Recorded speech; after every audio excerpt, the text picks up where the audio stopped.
Buenos días, hoy es jueves 17 de marzo del año 2022. Transmitimos desde Cuenca Patrimonio Cultural de la Humanidad. Hasta ahora estamos saludando y dando la más cordial bienvenida a la doctora Tania Mazón Fiallos, presidenta de la Corte Provincial de Justicia de Pastaza, con una amplia e importante hoja de vida al servicio de la sociedad, máster en Derecho Administrativo, especialista en Derecho Procesal Penal, fue diputada por la provincia de Pastaza, también fue concejal, delegada de la Defensoría del Pueblo, entre otros cargos asumidos. Doctora, buenos días, gracias por aceptar la invitación.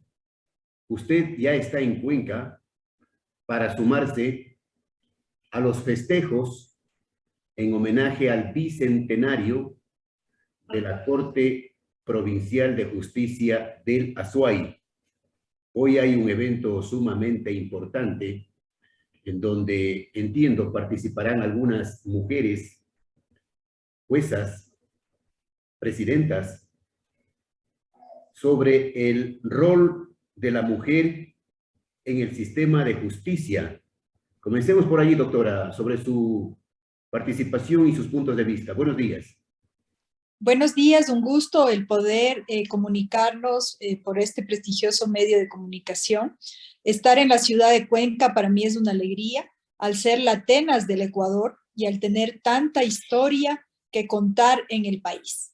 Es por eso que en el marco de la creación de la Corte Provincial de Justicia de Cuenca, que tiene 200 años, que es la más antigua del país, su presidenta nos ha invitado a varias mujeres de varias provincias y que estamos en representaciones, como es, por ejemplo, la jueza nacional, la doctora Tapia, quien es cuencana, quien ha sido jueza de trabajo varios años de aquí, y obviamente hoy está en la Corte Nacional, quien compartirá con nosotros este conversatorio. Al igual está la jueza de Corte Constitucional recientemente posesionada, quien podrá hablar sobre la trayectoria de las mujeres en el sistema de justicia, y estará también la presidenta de la Corte Provincial de Justicia de la Azuay.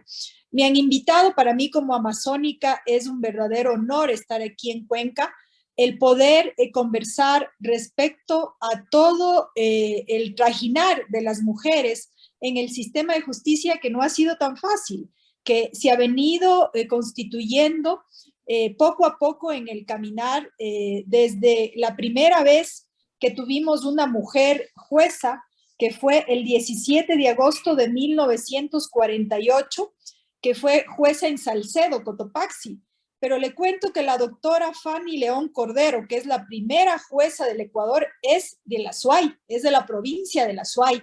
Entonces, ese tipo de logros nos enrumba a que sigamos nosotros abriendo caminos hacia la igualdad real dentro del sistema de justicia. Usted recordará que tuvimos a la primera presidenta de la Corte Nacional de Justicia, la doctora Paulina Aguirre, que terminó sus funciones hace aproximadamente 1 año y medio, y fue un referente para las mujeres juezas que estamos en el país, y que debemos nosotros trajinar en esta tarea sumamente importante de poder fortalecer el sistema de justicia. Doctora, y aquí en el Azuay, la doctora Jenny Ochoa fue la primera mujer que ocupó la presidencia de la Corte de Justicia del Azuay. Sí, tenía también algunos datos que mencionar. Bueno, sí compartí con la doctora Jenny Ochoa, como somos juezas provinciales, siempre compartimos, pero de lo que he podido recabar dentro del tema de administración de justicia fue la jueza Rosa Sindon, electa la primera presidenta de la Corte Provincial de Justicia de la Azuay. Entonces, tendríamos que corroborar eso en enero del 2016. Y posteriormente fue la doctora Jenny Ochoa. Habría que corroborar ese dato porque creo que estamos ahí en este proceso. Pero lo importante es que las dos mujeres, tanto Jenny, tanto Rosa, también ahora Alexandra, están haciendo este trajinar para la igualdad real en el sistema de justicia. Para nosotros las mujeres es un gran reto que podamos asumir estas funciones que han sido netamente ubicadas o utilizadas por los compañeros hombres. Y no es que nos sintamos inferiores ni que estemos mucho menos sintiéndonos discriminadas, sino que este es el camino al andar que lo hacemos. Que lo hizo, por ejemplo, una lojana, Matilde Hidalgo de Procel, a ser la primera mujer en graduarse en un colegio que antes estaba vedado para las mujeres. Posteriormente se fue mucho más allá y estudió para ser médico y es la primera médico del Ecuador, pero no se quedó así. Fue la primera concejal del Ecuador abriendo dos hitos históricos. Uno, para que las mujeres podamos votar y otro, para que las mujeres estudiemos y podamos ser dentro de los diferentes sectores partícipes y activas de este proceso.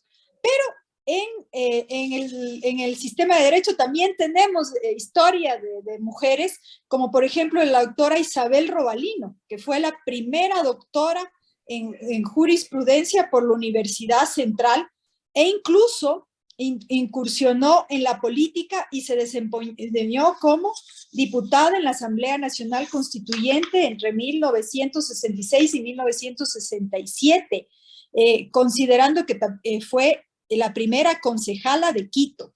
Entonces, mire cómo tenemos esos referentes que es muy importante para que podamos ubicar esa trayectoria histórica de las mujeres que podemos considerar como que en el Ecuador hemos abierto esos caminos enrumbados a esa igualdad que nos merecemos tanto hombres como mujeres.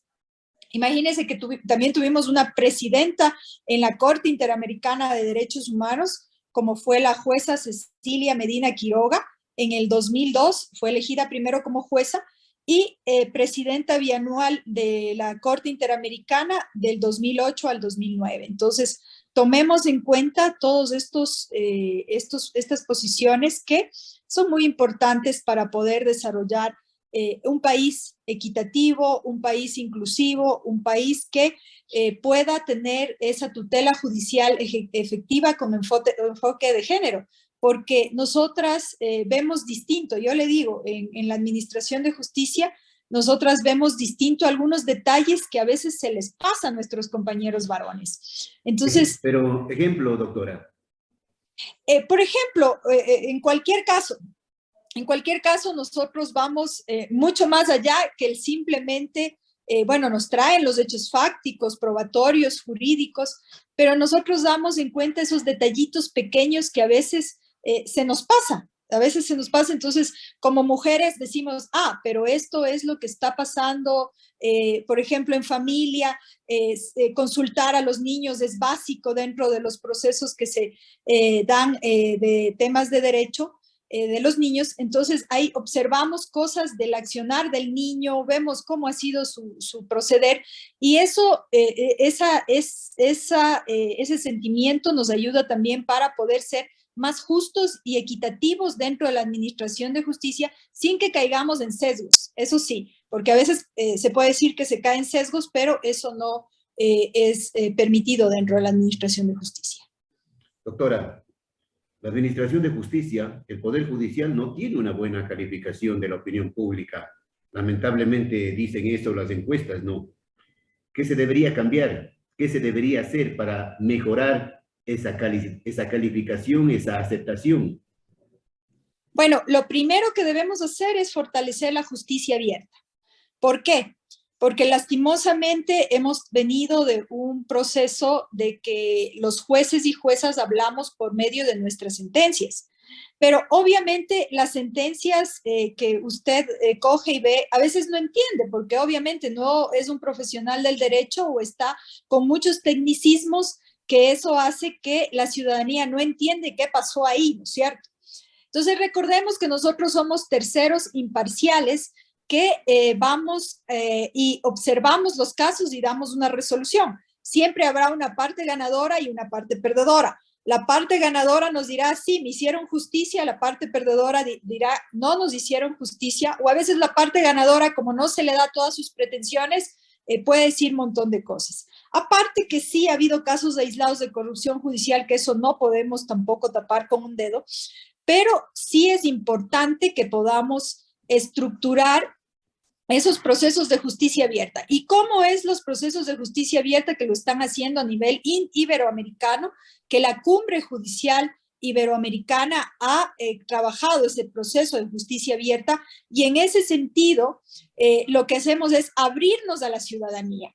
En todos los presidentes y presidentas de Corte Provincial en este periodo hemos estructurado estos temas conjuntamente con la Corte Nacional de Justicia, nos está ayudando fuertemente el señor presidente de la Corte Nacional de Justicia para estructurar estos temas de justicia abierta. Tener un medio de comunicación de las Cortes y poder decir a la ciudadanía en esos casos complejos que ustedes dicen que no se ha hecho justicia, la resolución del juez, ¿por qué es? ¿Por qué el juez tomó esa resolución? Y nosotros no tomamos resolución en base al criterio de la gente, sino tomamos resolución en base a las pruebas que nos traen los sujetos procesales. Y usted podrá decir, sí, pero es que él tenía la razón. O sea, ante la sociedad él tenía la razón, pero ante la justicia, Así, al no haber dado el tema. doctora, así debería ser en general, ¿no? Con la justicia, o sea, imparcial, sin dedicatorias, pero suele suceder, doctora, que por unos pagan todos. Inclusive se ha dicho que también la justicia tiene un tarifario. Lastimosamente ha habido casos de corrupción, como le digo, o sea, hay casos de corrupción y a eso hay que pararla fuertemente y denunciarlo. Yo creo que el tema de erradicar la corrupción en todos los niveles es básico y necesario en un Estado constitucional de derechos. No puedo yo decir que no lo hay.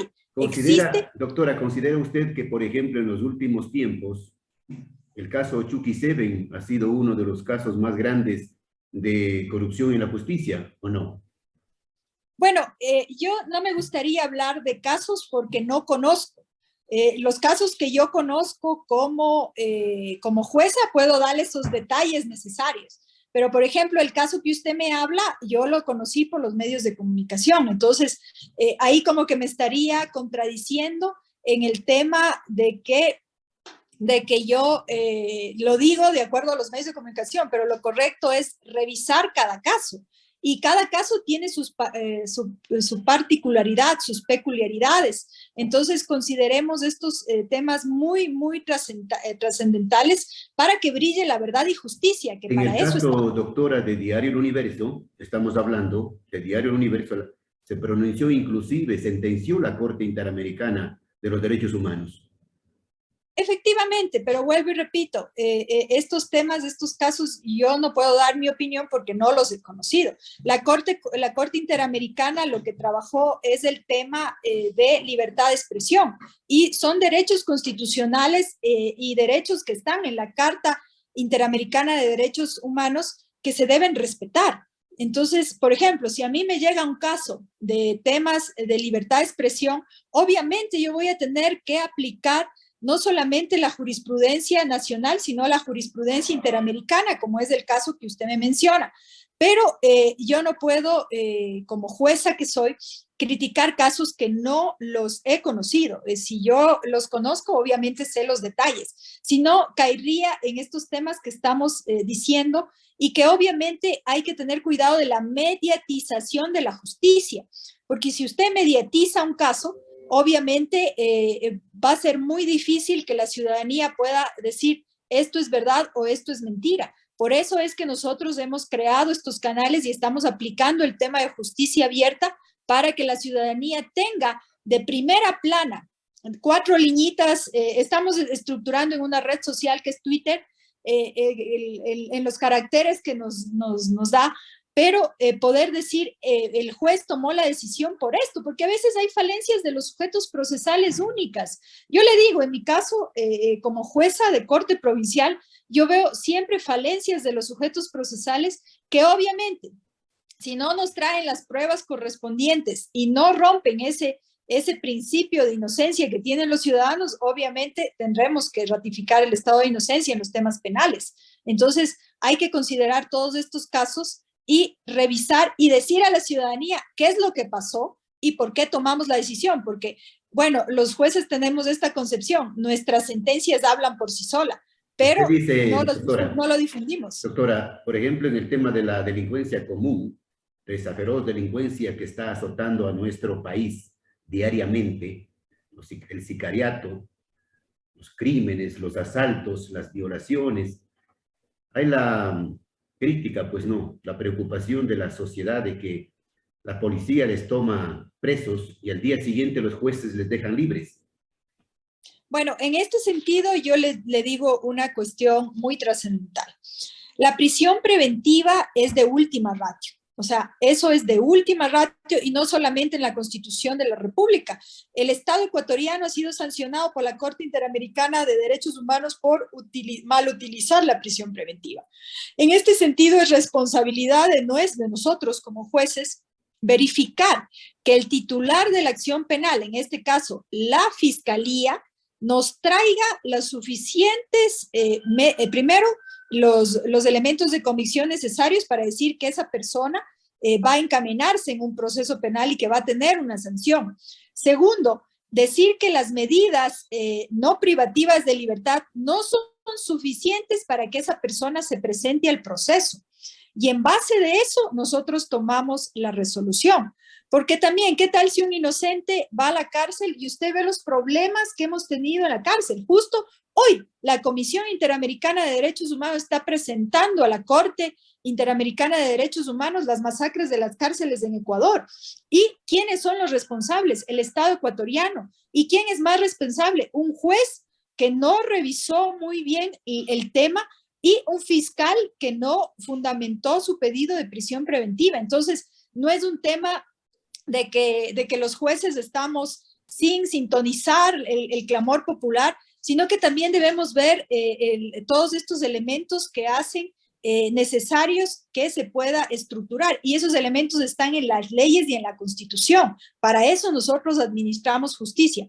Que no sea, estos procesos no sean elementales o no sean del agrado de la ciudadanía, entendemos, pero nosotros debemos adecuar nuestro comportamiento a lo que dice la Constitución y, en este caso, el Código Orgánico Integral Penal. ¿Usted considera, doctora, que el Consejo de la Judicatura debería desaparecer, como piensan algunas personas y algunos sectores? Bueno, a mí me gustaría revisar más en el tema supranacional, revisar algo más en el tema de varios estados. Por ejemplo, en Argentina no existe Consejo de la Judicatura, existe la Corte Suprema de Justicia y de la Nación, y obviamente existe el presidente de la Corte y obviamente están ahí las diferentes direcciones, administraciones y todo, que se encargan de la gestión del despacho. Una dirección, nada más. Exactamente. El Consejo de la Judicatura estaba destinado para ese propósito, pero lastimosamente sufrió un sinnúmero de tergiversaciones y eso hace que exista ese malestar existente dentro del Poder Judicial. Entonces, a mí sí me gustaría que se puedan revisar temas, porque, por ejemplo, en otros países hay también Consejo de la Judicatura, pero hay también Corte Nacional. Entonces, hay que revisar esos buenos ejemplos y poder estructurar. Tengo entendido que todavía sigue el presidente de la República esa posición de enviar una consulta popular que tenga que ver con temas de justicia. Desconozco yo cuáles serán esas preguntas, pero lo que sí puedo decir es que se tiene que revisar el tema también a nivel supranacional para no poder caer en esos ejemplos que lastimosamente después nos cuestan caro. Y la administración de justicia requiere jueces probos, jueces capacitados, jueces con esa tutela judicial efectiva que necesita, pero también necesita un sistema al lado de los jueces. Y la administración de justicia necesita una administración ágil, oportuna, no lenta. Efectivamente, porque justicia que tarda no es justicia. Entonces, si no tenemos toners, si no tenemos ayudantes judiciales, si no tenemos gestores de archivo, si no tenemos el coordinador de audiencias, si no tenemos licencias Zoom suficientes para poder estructurar estos procesos, pues obviamente no vamos a poder cumplir con todos los temas necesarios para que la administración de justicia sea coherente. Bien, doctora, se nos fue la imagen suya. Sí, el tema, sí. Ahí estamos nuevamente, Sí. Vamos concluyendo, doctora Mazón. Hay un importante número de juezas, de mujeres que integran la función judicial a nivel nacional. Sí, efectivamente, estamos dentro de un porcentaje importante dentro de la Administración de Justicia, pero todavía nos falta llegar a ese proceso equitativo que tiene tanto hombres y mujeres. Como vuelvo y repito, la Administración de Justicia requiere a esa inclusión efectiva. Por ejemplo, los jueces nacionales. Son 21 jueces nacionales y no tenemos la paridad, la mitad de mujeres, que sería aproximadamente 9 o 10 mujeres, para lograr la equidad necesaria. ¿Cuántas hay? Como 7 mujeres, 5 o 7 mujeres. Están Entonces cerca, todavía... Están cerca. Sí, estamos cerca, pero todavía nos falta llegar a esa equidad. Pero, por ejemplo, otro caso, en la Corte Constitucional, de 9 miembros, somos 5 mujeres. Entonces ahí superamos el proceso y eso es lo que se está equiparado más o menos. Sí, bueno, esto es un camino, así como lo hizo la Matilde Hidalgo, así como lo hizo la Isabel Robalino, así como lo hizo la primera jueza en Cotopaxi, que rompió esos esquemas, la doctora Cordero. Asimismo, debemos nosotros estructurar y llegar a esa igualdad real. Paso a paso. Sí, de poco a poco. De poco a poco. Pero de que la mujer ecuatoriana cumple un rol sumamente importante en la sociedad, eso es innegable. Efectivamente, tanto hombres como mujeres cumplimos un rol sumamente importante en la sociedad para poder ser esos procesos equitativos, para poder ser esa familia que es el núcleo central de la sociedad. Usted sabe que familia la conforma hombres y mujeres, y en tal sentido creemos que esa equidad que tiene que verse reflejado en lo privado también debe desarrollarse en lo público, y para eso estamos las mujeres en este camino. Las mujeres juezas están organizadas tanto a nivel nacional como internacional. Sí, en la asociación, aquí es en la Asociación de Magistradas, del día de mañana a las 10 de la mañana habrá la posesión de la Asociación de Magistradas de Juezas. Aquí en la ciudad de Cuenca estará presente nuestra presidenta, la doctora Rocío Córdoba, y habrá esta importante reunión de la Asociación de Magistradas del Ecuador. Aparte de ello, estamos dentro de algunas organizaciones e instituciones, pero a nivel internacional estamos enlazadas con la Asociación de Magistradas a nivel internacional, que justamente logró algo importante, y le cuento. En el 2021, la ONU desarrolló y declaró el 10 de marzo como el Día Internacional de las Juezas. Entonces fue un hecho que lo estructuró la Asociación Mundial de Juezas y que fue y tuvo esa relevancia para poder estructurar ese día en recordatorio de varias juezas de Afganistán que están sufriendo mucho por este proceso que vienen desarrollándose, y algunos temas a nivel mundial que sí lo hemos tratado en la cumbre que se dio el año pasado. El año pasado tuvimos una cumbre internacional de juezas y ahí pudimos conocer todos estos procesos que vamos desarrollando en todo el mundo. Mañana tengo a propósito una entrevista a esta misma hora con la doctora Rocío Córdoba. Sí, Rocío Córdoba es nuestra presidenta, sí, efectivamente. Perfecto. Doctora, sí, le quiero consultar también sobre el tema del aborto. La Asamblea Nacional despenalizó el aborto. ¿Cuál es su comentario? Bueno, tomemos en cuenta que el aborto por violación está despenalizado desde hace mucho tiempo atrás. Lo que hizo la Asamblea Nacional es cumplir con la sentencia de la Corte Constitucional que le mandó a adecuar el marco jurídico necesario para que se pueda estructurar este proceso. Ha habido un veto presidencial, tengo entendido que ese veto presidencial tiene que trasladarse a la Asamblea por 30 días. Es un tema súper polémico porque está en vilo dos temas muy importantes, el derecho a la vida y también el derecho a la integridad física de las mujeres. Doctora, se acabó el tiempo. Gracias a usted por la entrevista. Ha sido la doctora Tania Mazón Piallos, presidenta de la Corte Provincial de Justicia de Pastaza. Doctora, desde siempre y hasta siempre. Muchas gracias por la entrevista, siempre a las órdenes.